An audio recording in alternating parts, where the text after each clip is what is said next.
Would you agree that most of us talk? I know that sounds silly. Most of us do talk, but do we truly communicate? But what makes the difference between talking and actually effectively communicating? I will share with you my thoughts coming up.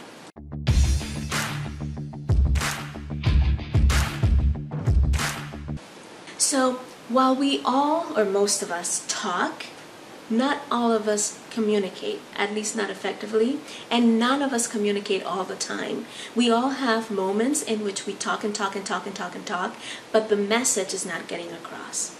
And that is, in fact, the difference. When you talk, you are just expressing things. You're just making noise. You're letting things come out. But when you communicate, there is an exchange of understanding. There is a message that is delivered, received properly, and then is able to be processed. And that is the difference between just talking and communicating.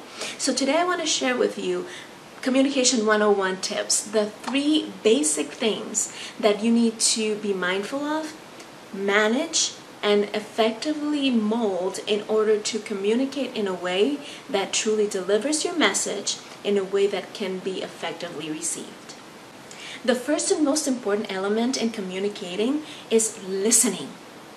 Now, I know this is cliche, I know that you've heard this before, but it bears repeating. We have 2 ears and 1 mouth for a reason. We're supposed to listen twice as much as we speak. And that is true. If we are not able, willing, and in a place where we can effectively listen and listen the right way, then we are not going to be able to communicate our message. Why is that? Because until we listen, we cannot really understand where the other person is at, where they're coming from, and what filter they're going to be using to process the information we are trying to deliver. So until we listen, we are just sending information in one direction without truly knowing whether that information is going to be received, because we have no way of knowing whether the other person is in a position to receive it. So what does it mean to truly and effectively listen? The first thing is you need to listen with curiosity. And I am not going to take the time to dive deeply into this. There is a previous video that I recorded that says how curious are you? And I am going to actually link that to the end credit, the end card, so that you can watch it later. But when we talk about curiosity in terms of listening, it's this idea that instead of being in a position where you just want to win the conversation, so you're just hearing and preparing your comeback, you are arriving at this conversation with the sense that there's a treasure to be mined in the conversation, that there is something amazing that you need to discover, and you have this curiosity about what is it that you need to understand and that you need to learn from this conversation. The other element in listening is being fully engaged. Fully and completely engaged. Have you ever been in a conversation where you are talking to someone and they're also doing this? Or where you're talking to someone and they're like this, looking at the device, right? Or have you ever done that to someone else where they're trying to share something with you and you're focused on the device, on everything that's going on around you, on the little bird that just flew by, on anything except the person that you're supposed to be interacting and engaging with? So in listening, you need to be fully and completely engaged. Your body, your mind, your emotions, everything about you needs to be in a position that is optimal for connecting with that other person. So the very first and most essential thing in fully communicating is putting away any and all devices. When I am working and I am at home, my kids are around. And sometimes they come in at a moment when I am working on something. So they know that the moment they walk in, I am going to stop what I'm doing. If I'm working on my laptop, I will usually close the lid on the laptop and just look straight at them, because that's the only way I can effectively listen to what they're doing. But they also know that there are certain moments, like right now, I'm recording. So if they walked in right now, they wouldn't even try to talk to me because they know I can't give them that undivided, engaged attention, right? So have conversations with your family about what moments are best and what moments are not ideal for having conversations. But beyond that, make sure that anytime anybody, your kids, your spouse, your coworkers, anybody is talking to you, you put away the devices, you try to filter out all the distractions and just focus on looking at the person that is in front of you and truly trying to connect with them in a deep, deep level. The second key element in Communication 101 is to become aware of your own stories. What do I mean by this? Whenever we are engaged in any kind of interaction, in anything that happens with or through us or for us or however you want to see it, we start telling ourselves stories that help us interpret the information that we are taking in. So those stories can be positive or they can be negative. But regardless of the way we interpret the information, chances are that we don't have all the elements needed to make an interpretation that is fully 100% correct and accurate. So what does that look like? Let's say that you have asked your spouse to help you with painting a wall. And then you come in and you see that the wall is prepped, there's materials on the floor, but your spouse is out in, the patio on the phone.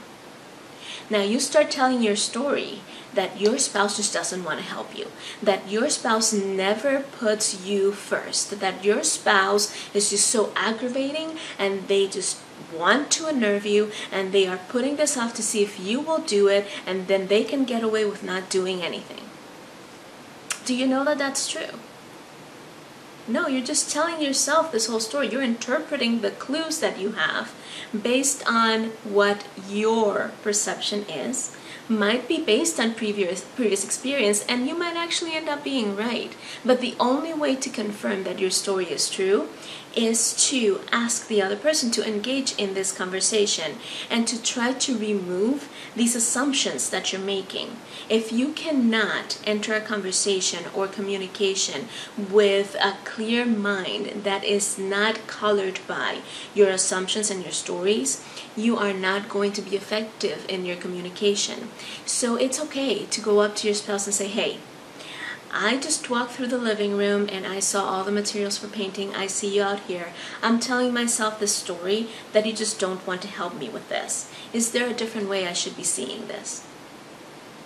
Is there another story to this? Is there another way in which I should be interpreting this? And give them a chance to tell you. They might have just gotten an emergency call from work and they're dealing with that outside. Or their family might have an issue that just came up, or it might even be one of your kids calling.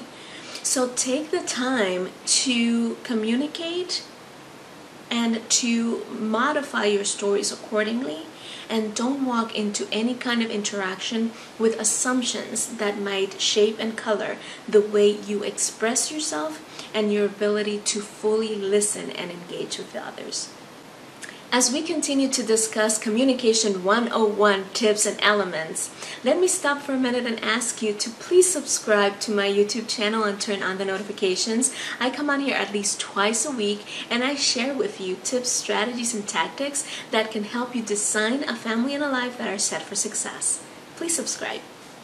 And for our third element, let me explain a little bit about our brain. I promise not to get too technical, and I promise to make this painless. So there are these things in our brain called mirror neurons, and what mirror neurons do is they are in charge of taking in and interpreting the reactions to our presence and our communication. So imagine a mirror. If you look in a mirror, you expect to get back the same image that you present. If on the contrary that mirror is cracked, what you see in the mirror is going to be distorted. It's not going to be the exact same image that you hope to see.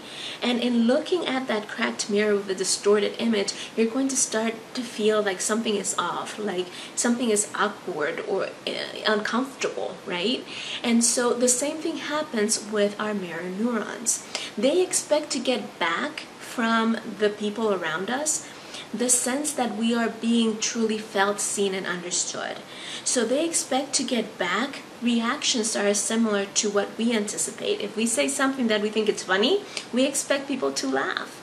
If we say something that is sad, we expect people to react accordingly. If we say something that is bothersome, we expect people again to react in that certain way.